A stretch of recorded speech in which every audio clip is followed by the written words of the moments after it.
Yeah, so a lot of closing, there's a concept that was coined by Sandler: you qualify hard to close easy. Now, one of the most important things when it comes to closing is a good qualification process, but most importantly is a good justification process. And what are the costs and consequences of that prospect not having your solution, and getting them to admit the various pains and challenges that they're facing without your solution, making sure you get a clear visibility into what constitutes a win, not necessarily how the product works, but what's the result of them using your product or solution.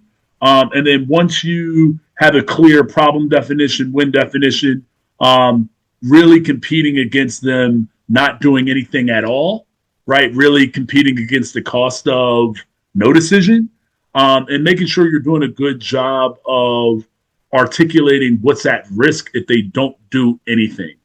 So those are in a very high level, making sure you have a strong qualification process, making sure you have a clear justification process is super important. A lot of companies and sellers sometimes jump from a demo right to a proposal or contract review.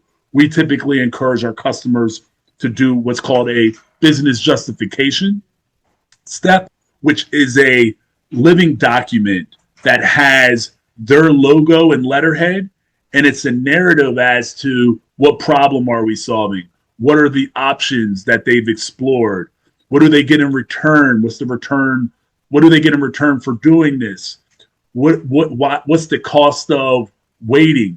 And since some of the intangible benefits are some of the big ways that we found as very important to make sure we're justifying and not just proposing, if that makes sense, Kevin.